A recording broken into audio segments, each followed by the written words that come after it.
తా దూర కంతలేదు కానీ మెడకోడోలు అంటారు. కాంగ్రెస్ పార్టీ ముందు తనను తాను బాగు చేసుకోవడం మానేసేసి మరొకటి తెచ్చి నెత్తిన పెట్టుకుంది. ఏంటంటే కాంగ్రెస్ పార్టీ ఓటమికి కారణాలు ఏంటంటే భారతీయ జనతా పార్టీ వాళ్ళు కాంగ్రెస్లో ఉన్నారట.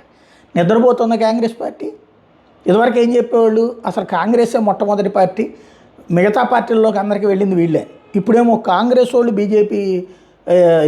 బీజేపీలో ఉంటున్నారు కాదు, బీజేపీ వాళ్ళు వచ్చి కాంగ్రెస్లో ఉంటున్నారు అన్నటువంటి.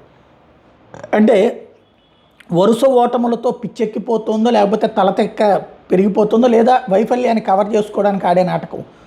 మెయిన్ ఒక విధానం కావాలి, సిద్ధాంతం కావాలి. ఆ సిద్ధాంతం ఏమో రాద్ధాంతం అయిపోయింది. కమ్యూనిస్టుల సిద్ధాంతమే తమ పార్టీ సిద్ధాంతం అనుకుంటే ఇంకా కాంగ్రెస్ పార్టీ సిద్ధాంతం ఏముంది?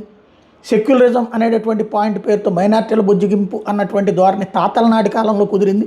ఇవాళ రోజున ప్రజలు తిరగబడుతున్నారు. దాని ఇంపాక్టే కాంగ్రెస్ పార్టీ నష్టపోతుంది. దాన్ని కవర్ చేసుకుంటూ సొంత పార్టీ వాళ్ళని కూడా తిట్టిపోయడం అనేటటువంటి ఒక కొత్త ఎత్తుగడ. దీంతో పాటుగా ప్రజలు ఏం కోరుకుంటున్నారు అన్నటువంటిది, ప్రజలు కోరుకుంటున్నారు సంక్షేమ పథకాలు ఇబ్బడి ముప్పడిగా ప్రకటించి తీరా చూస్తే అది ఇవ్వలేకపోవడం, చేత కాకపోవడం వల్ల ప్రజలు తిరుగుబాటు చేస్తుంటే అది భారతీయ జనతా పార్టీ వాళ్ళు వచ్చేసి కాంగ్రెస్లో ఉంటున్నారు లాంటి పనికి మాలినటువంటి పదాలు.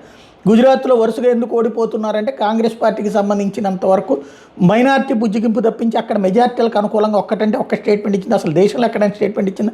అసలు ఏ రోజైనా రాహుల్ గాంధీ స్టేట్మెంట్ ఇచ్చాడా? హిందువుల్ని దొంగలుగా చూపెడుతూ, మైనార్టీలను హీరోలుగా చూపెడుతూ, మైనార్టీలు బాధితులని చెప్పేసి బాధితులైనటువంటి హిందువులనే విలన్లుగా చూపించేటటువంటి ధోరణి అది ఉన్నంత వరకు గుజరాత్లో విజయం సాధ్యం కాదు. అది సవర్ చేసుకోవడం మానేసేసి పార్టీ వాళ్ళని తిట్టేసుకుని కాలక్షేపం చేసేటటువంటి ఎత్తుగడకి రూపం మార్చుకుంటున్నాడు ఆయన.